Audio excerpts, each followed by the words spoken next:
अजीज़ दोस्तों नमस्कार। अजीज़ दोस्तों, पंजाब के हालात बिगड़ते जा रहे हैं। बलूचिस्तान, सिंध, KP, POK, गिलगित बल्तिस्तान में तो वैसे ही हालात ख़राब हैं। अब पंजाब के हालात भी बिगड़ते जा रहे हैं। मरीम नवाज़ का सुथरा पंजाब इस वक्त एक ज़बरदस्त जंग के मैदान की सूरत हाल पेश कर रहा है। वो लाहौर जिस पे पूरे पाकिस्तान के मज़लूम लोगों के पैसे लूट के लगाए गए, वो लाहौर आज जल रहा है। वैसे तो किसी के मरने पे, किसी की तबाही पे खुश नहीं होना चाहिए, लेकिन जाहिर है हमें तबाह करके जो बने हैं उनको तबाह होना पड़ेगा। और ये है कि ये अपने ही आज पंजाबी को पंजाबी से लड़ते देख के मुझे बहुत खुशी हो रही है। और ये है, लेकिन ये है कि इस वक्त ज़बरदस्त आग लगी हुई है और पाकिस्तान के इस एक्सप्लॉयटेटिव प्रोविंस पंजाब की धरती पे पंजाबी आपस में एक दूसरे को मार रहे हैं। खुशी की बात है। लंगड़े खादिम रिजवी के बेटे साद रिजवी, एक नशाई को ये TLP की लीडरशिप दी गई थी, उसको भी गोलियां लगी हैं। और जब उसको गोली लगी तो उसका छोटा भाई भी इसके साथ था। अब साद रिजवी स्टेट कस्टडी में है, पकड़ा गया है, लेकिन इसका भाई सुना है भाग गया है। अब लेट्स सी कब वो पकड़ा जाता है। गोलियां लगी हैं, लेकिन ये है कि बच जाएगा ज़ाहिर है। और TLP का कहना है कि 200 से ज़्यादा हमारे लोग मारे गए हैं। पंजाब पुलिस ने स्ट्रेट फायर मारे हैं और स्ट्रेट फायर करके हमें हमारा कत्लेआम किया है। नज़ारे भी यही बता रहे हैं कि जगह जगह लाशें पड़ी हैं, जगह जगह ज़ख्मी पड़े हैं, क्योंकि बख्तरबंद गाड़ियां जो आर्मर्ड व्हीकल होती हैं वो पुलिस ने इन प्रोटेस्टर्स के ऊपर चढ़ा दी थी। प्रोटेस्ट की कहानी ये है कि प्रोटेस्ट शुरू हुआ गज़ा के नाम पे। कब शुरू हुआ? जब गज़ा पीस एग्रीमेंट हो गया, अनाउंस हो गया, सारे मुसलमान देशों ने इस पे खुशियां मनाई, अरब देशों ने खुशियां मनाई, और वो टेररिस्ट हमास के जो कि इजराइल के साथ जंग लड़ रहे थे उन्होंने भी इसको वेलकम किया, खुशियां मनाई। और आखिरी खबरें आने तक उन होस्टेजेस को भी हमास ने छोड़ दिया है। इजराइल ने भी कई फ़लस्तीनी प्रिजनर्स को छोड़ दिया है। तो फिर आपको प्रोटेस्ट करने की क्या ज़रूरत थी? तो आपको अपनी दुकानदारी भी तो चलानी है ना। आपने देखा कि इस वक्त TLP का तो कोई भाव ही नहीं पूछ रहा। TLP बिल्कुल लोगों के जहनों से उतर गई है। तो हम भी दिखाएं कि हमारी स्ट्रीट पावर कितनी है। और इसके लिए ये अपनी दुकानदारी चमकाने के लिए निकले थे गज़ा के नाम पे। मतलब फ़लस्तीनी एक्सेप्ट कर रहे हैं पीस एग्रीमेंट को, सारी दुनिया कर रही है। ये भाई साहब मामे बने हुए हैं कि हम नहीं करेंगे। पुलिस भी मारी गई है मुरिद के, जहाँ पे इनका हेड ऑफिस है TLP का। मुरिद के का SHO शहजाद भी मारा गया है। कई पुलिस वाले भी मारे गए हैं, ज़ख्मी हो गए हैं। और TLP का तो बहुत नुकसान हुआ है। और यह है कि इसके घर पे छापे भी मारे गए, उसमें भी कई ऐसी सस्पिशियस चीज़ें निकली हैं, पैसे बहुत सारे निकले हैं। तो चीज़ें क्लियर हैं कि पाकिस्तान आर्मी ने जिस जिस टेररिस्ट ग्रुप को बनाया वो इनके गले पड़ा। सबसे बड़ा टेररिस्ट ग्रुप इनका था तालिबान, अफ़गानिस्तान वाला, 92 में बनाया था। इसको पालते पोसते रहे, फिर वक्त आया तो मुशर्रफ ने उसको अमेरिका के हवाले कर दिया, तालिबानियों को पकड़ पकड़ के। तालिबानी पहचान गए, तालिबानी इनके चक्कर से निकल गए। PTTP, अब ये TLP। इसके अलावा जैश मोहम्मद और लश्कर तैयबा को ये अभी तक पाल रहे हैं। इसकी वजह यह है कि उनको इंडिया से गज़वाए हिंद करना है। और वो अब जो इंडिया के साथ मामला होगा ना, वो आखिरी होगा। इसके बाद फिर पाकिस्तानियों के पास कोई बचत की गुंजाइश नहीं होगी। और महादेव की कृपा से पाकिस्तान के टुकड़े तो होंगे ही होंगे। और जिस हिसाब से पाकिस्तान चल रहा है, इस हिसाब से तो नज़र आ रहा है। और देखें, जब रोम जल रहा था तो नेरो बांसुरी बजा रहा था। ये मुहावरा है ना। तो हमारे यहाँ भी पाकिस्तान जल रहा है, बलूचिस्तान, केपी, पंजाब इस वक्त आग में खेल रहे हैं, लेकिन हमारे पपेट प्राइम मिनिस्टर शहबाज शरीफ नॉर्मली जिनकी ड्यूटी यही है, जो आप देख रहे हैं कि सारे फैसले तो आसिम मुनीर कर रहा है, लेकिन ये नाम का प्राइम मिनिस्टर है, इसकी औकात क्या है ये मैंने टीवी 9 भारतवर्ष में जब प्रोग्राम में मैं था परसों तरसों, उसमें मैंने साफ बता दिया। जब एक नून लीग का इरशाद अहमद आया था और उसमें कह रहा था कि जो गौरव थे एंकर उसको कि हमने ऑपरेशन सिंदूर में आप लोगों को हरा दिया था ये वो, तो मैंने उसको फिर जवाब दिया था कि आपका तो बात ही नहीं करना बनता है, आप नून लीग वालों, आपका तो अपना प्राइम मिनिस्टर बगैर सिंदूर के आर्मी चीफ के बिस्तर से उठ ही नहीं रहा, वहीं लेटा हुआ है। तो नॉर्मली तो शहबाज शरीफ की कोई औकात नहीं, जहाँ ज़रूरत का काम नहीं होता वहाँ। लेकिन आप ये देखें कि after all he is prime minister, इसके मुल्क में आग लगी हुई है, ये टंगा टिका के घर में बैठता ही नहीं है। ये आप देखें, इसका पिछले 2 महीने का हिसाब किताब देख लें तो 2 बार कतर गया, 2 बार अमेरिका गया, सऊदीया गया, ताजिकिस्तान गया या उज़्बेकिस्तान, जहाँ भी जो वो था, चाइना गया, मलेशिया गया, जिनीवा स्विट्ज़रलैंड गया, इंग्लैंड गया, अमेरिका गया, और अब गज़ा पहुंचा, वो शर्म अल शेख इजिप्ट पहुंचा है साइनिंग सेरेमनी पे। तो अजीज़ दोस्तों, ये है कि घूम फिर रहा है, याशियाँ कर रहा है, नेरो बांसुरी बजा रहा है, रोम जल रहा है, पाकिस्तान जल रहा है।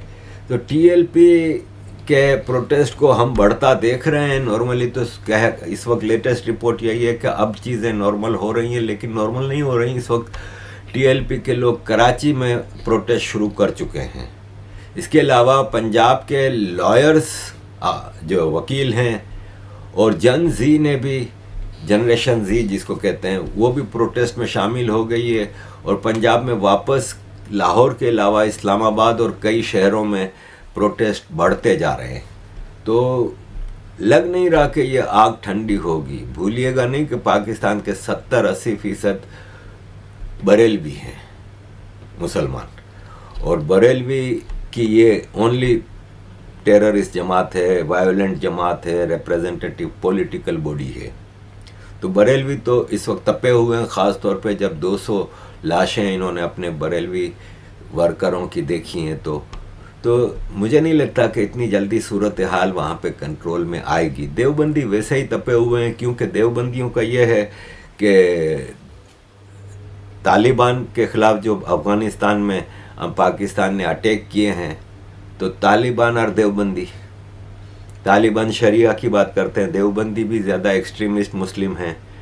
फिर दारुल उलूम देवबंद है। इंडिया में जब तालिबान के अपने ये गए मुत्तकी साहब जो फॉरेन मिनिस्टर हैं, तो आपने देखा कि वहाँ पे उनका जो स्वागत हुआ है, इतने सारे देवबंदी वहाँ पे उनके स्वागत के लिए आए थे। तो उसने देवबंदी पाकिस्तानी भी दिल से तालिबान के साथ है। तो पाकिस्तान के सारे ही लोग तकरीबन इस वक्त पाकिस्तान आर्मी की गलत पॉलिसियों के ख़िलाफ़ चल पड़े हैं। थोड़ा मैं बता दूं कि पाकिस्तान ने एतराज़ किया है कि अफ़गानिस्तान और इंडिया का जो जॉइंट स्टेटमेंट आया श्री जयशंकर जी और श्री मुत्तकी के मीटिंग के बाद, उसमें अफ़गानिस्तान ने साफ कहा है कि कश्मीर जो है वो इंडिया का हिस्सा है, जम्मू एंड कश्मीर, और हम उस पे भारत के साथ खड़े हैं। तो उस पे पाकिस्तान ने एतराज़ किया है कि जम्मू एंड कश्मीर तो यूएन सिक्योरिटी रेजोल्यूशंस और ये और वो, जो इनका टोपी ड्रामा है वो।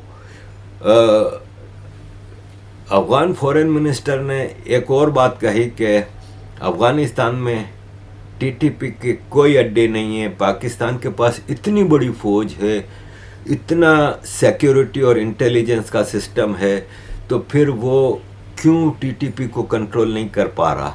ये लड़ाई दरअसल पाकिस्तान के अंदर की है। हमें ज़बरदस्ती कसूरवार ठहराने के बजाय अपने इलाके के मसले खुद हल करें। देखें, ये पश्तून ऑरेंज कलर का जो हिस्सा है ना, ये पश्तून मेजॉरिटी एरिया है। उसमें ज़्यादा हिस्सा अफ़गानिस्तान के पास है, लेकिन पश्तूनों की ज़्यादा पॉपुलेशन पाकिस्तान में है और पश्तून यूनाइटेड हैं।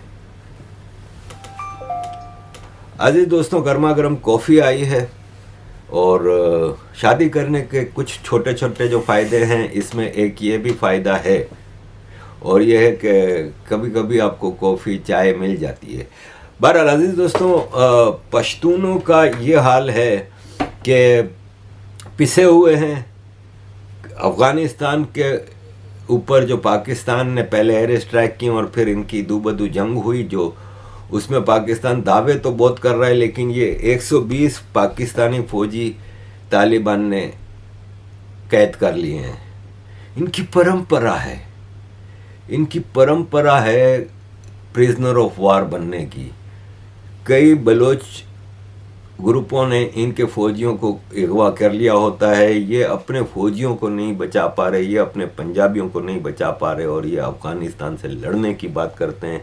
अजीज़ दोस्तों, बात यह है कि पाकिस्तान ने अब ऐलान किया है कि हमारी ख्वाहिश है कि अफ़गानिस्तान में रिप्रेजेंटेटिव गवर्नमेंट हो। ये ज़बरदस्ती बंदूक के ज़ोर पे तालिबान जो आ गए हैं, तो अब अफ़गानिस्तान में अफ़गानों की हुकूमत हो। भाई चाहते क्या हो? जब रिप्रेजेंटेटिव हुकूमत थी, इलेक्शन होते थे, हामिद करज़ाई जीतता था, अब्दुल्ला जीतता था, अशरफ गनी जीतता था, तब आप कहते थे कि ये गवर्नमेंट नहीं, तालिबान को लाना चाहिए। अब तालिबान आए तो आप कहते हैं कि नहीं, इलेक्टेड गवर्नमेंट। आप चाहते क्या हो? इसलिए कि आपको चाहिए एक पपेट गवर्नमेंट जो कभी भी आप बना नहीं सके अफगानिस्तान में, क्योंकि आपकी अफगानिस्तान की पॉलिसी टोटल एंटी पश्तून है। इवन पाकिस्तान के पश्तून आपसे तंग आए हुए हैं। अजीज दोस्तों, यही फैज़ हमीद थे ना, जो कह रहे थे फिक्र नहीं करें, सब ठीक हो जाएगा, हमारे बंदे आ गए। देखें, जनरल जिया से जनरल आसिम मुनीर तक अफगान पॉलिसी GHQ में बनी है। कभी भी पॉलिटिकल सेटअप को बनाने की इजाज़त नहीं थी। जब जियाउल हक के मरने के बाद बेनज़ीर भुट्टो प्राइम मिनिस्टर बनी थी, तब भी जो डील की गई थी उस वक्त के आर्मी चीफ असलम बेग ने और जनरल हमीद गुल ने बेनज़ीर के साथ, वो ये थी कि 5-6 टॉपिक ऐसे हैं जिस पे आपको कुछ बोलने की या करने की इजाज़त नहीं। उसमें डिफेंस बजट था, उसमें रिलेशनशिप विथ इंडिया था, उसमें बलूचिस्तान पॉलिसी थी, वगैरह वगैरह। उसमें एक अफगान पॉलिसी थी। अमेरिका के जितने प्रेसिडेंट, फॉरेन मिनिस्टर, अमेरिकी जनरल्स, इंटेलिजेंस चीफ्स ने हमेशा आर्मी चीफ से ही डील की है। आप देखें, जियाउल हक के साथ करते रहे, मुशर्रफ के साथ करते रहे, कियानी के साथ करते रहे, ये बाजवा के साथ करते रहे, और अब ये क्या आसिम मुनीर को बेडरूम तक ले गया डोनाल्ड ट्रंप। पता नहीं वो भी कच्चे का खिलाड़ी है क्या है। तो सिविलियन गवर्नमेंट को तो कोई पता ही नहीं चला। इवन आसिम मुनीर क्या डील करके आया है डोनाल्ड ट्रंप के बेडरूम में, क्या कुछ देख के आया है, ये किसी पाकिस्तानी को इजाज़त ही नहीं। और अफगान जंग में पाकिस्तान ने अब तक अपना आर्मी चीफ जियाउल हक खो दिया। DG, ISI, core commanders 1 star से 3 स्टार, कई जनरल, बेशुमार फौजी मर चुके। C-130 हेलीकॉप्टर, हवाई जहाज, कई डिफेंस इक्विपमेंट्स हम तबाह कर चुके। Politicians, journalist, doctors, police, teachers, बच्चे, बूढ़े, औरतें, सिविल मिलिट्री इंटेलिजेंस ऑफिसर मरवा चुके हैं। इसके बदले में पाकिस्तान को आज तक क्या मिला? जब ये सवाल इनसे करने उठता है कोई भी, तो वो गद्दार है, भारत का एजेंट है। जैसे कि ये आज अभी ये KP असेंबली ने इसको चीफ मिनिस्टर इलेक्ट कर दिया। अब गवर्नर KP, जो कि पीपल्स पार्टी का है, फैसल कुंडी, उसने अली अमीन गंडापुर एक्स चीफ मिनिस्टर का रेजिग्नेशन वापस कर दिया। इसने कहा नहीं, ये गलत है, हमें आपके साइन पे डाउट है। अबे साइन के बच्चे, असेंबली में जब नए चीफ मिनिस्टर का इलेक्शन हो रहा था तो नए चीफ मिनिस्टर का स्वागत अली अमीन गंडापुर ने किया, उसको हार पहनाया, उसको इमरान खान की पिक्चर गिफ्ट की, उसको पगड़ी पहनाई। तो आप कह रहे हो नहीं उसने रेजिग्नेशन दिया ही नहीं है, किसी और ने दिया है। वो ऐलान भी कर चुका है कि इमरान खान की अमानत थी, मैंने वापस कर दी। तो यह है कि अजीज दोस्तों, सारे इनके टोपी ड्रामे हैं। अब ये सुहेल आफरीदी रॉ एजेंट है जो नया चीफ मिनिस्टर बनाए, क्योंकि वो सवाल उठाता है और उसने पहला बयान जो दिया है ना इलेक्शन के जीतने के बाद, इसने कहा कि मेरी सिंपैथीज पख्तूनख्वा लोगों के साथ है और वगैरह वगैरह, और उसने कहा कि मैं अपने प्रोविंस में कोई मिलिट्री ऑपरेशन की इजाज़त नहीं दूंगा। क्लियर अल्फाज, यानी ये क्लैश पॉइंट है। अब ये जर्नलिस्ट है सैयद मुजम्मल शाह, पहले बहुत आर्मी को और उसको टारगेट करता था, मैं भी इसकी अक्सर छोटी छोटी वीडियो अपने उसमें प्रोग्राम में लगाता था। अब ये समा न्यूज़ का एंकर बन चुका है, शायद समा न्यूज़ या किसी न्यूज़ चैनल पे। उसने अब आर्मी की पिपोड़ी बजानी शुरू कर दी है, क्योंकि पाकिस्तान में रहना है तो बूट चाटने हैं। तो जब मरियम नवाज चीफ मिनिस्टर बने थी तो congratulations to Maryam Nawaz on becoming first women chief वगैरह वगैरह। अब सुहेल आफरीदी चीफ मिनिस्टर बनाए तो मेरी हमदर्दी केपी के लोगों के साथ है, क्योंकि एक और कल्ट वर्शिपर चीफ मिनिस्टर बनाए। और यह है कि टेररिज्म और इसकी और वो, मतलब आप ये देख ले कि आर्मी डेमोक्रेसी तो कहीं किसी सूरत में नहीं चाहती, और अब एक आवाम के वोटों से इलेक्ट हुआ है तो उसको भी एक्सेप्ट करने को तैयार नहीं है। ख्वाजा आसिफ जो कि पपेट डिफेंस मिनिस्टर है, कह रहा है कि अफगानिस्तान के साथ हालात ने जो करवट ली है, इसका पाकिस्तान को 50 साल से हमारी सरजमीन पे बैठे अफगान रेफ्यूजीज को वापस भेजना होगा। हमें अपनी इकोनॉमी को इनके कब्जे से छुड़ाना होगा। तंदूर से लेकर ट्रांसपोर्ट, ठेकेदारी, डंपर माफिया, कंस्ट्रक्शन वगैरह, ये सारे हमारे शोबे, हमारी मईशत की रीढ़ की हड्डी हैं, वो हम इनसे वापस लेंगे। दुनिया में जैसे बॉर्डर्स होते हैं वैसे ही पाकिस्तान अफगानिस्तान का बॉर्डर होना चाहिए, जिसका मुंह उठे वो चला आए, ऐसा नहीं चलेगा। तो भाई साहब ये सब आपने किया था। कराची में अफगान रेफ्यूजीज को आपने बसाया था मिलियंस की तादाद में, और उस पर अल्ताफ हुसैन ने आवाज़ उठाई थी तो अल्ताफ हुसैन गद्दार था। यही तो हम भी, मैं शुरू से और अल्ताफ भाई शुरू से यही कह रहे हैं कि कराची का पूरा ट्रांसपोर्ट सिस्टम आपने अफगानों को दिया हुआ है, और डिज़ाइन के तहत कराची में, सेंट्रल कराची में मुहाजिरों की आबादी थी, तो कराची के आउटर साइड पे सारी पश्तूनों की, अफगान मुहाजिरीन की आबादियां बनाई गई थी, ताकि जब चाहे कराची पे कब्जे के लिए इनको यूज़ किया जा सके। डंपर माफिया और जितना आप कह रहे हैं, ये सब हम कहते रहे कि भाई ये कराची के लोगों का हक है, आप क्यों दे रहे हैं? आज आपको पेट में दर्द हो रहा है, या आपकी अपनी पॉलिसियां हैं। तो अजीज दोस्तों, दिस इज द सिचुएशन कि मैंने अर्जेंटली ये वीडियो आपके लिए अभी बनाई है और अभी अपलोड कर रहा हूँ। थैंक यू वेरी मच अजीज दोस्तों for all your support. Kindly keep supporting.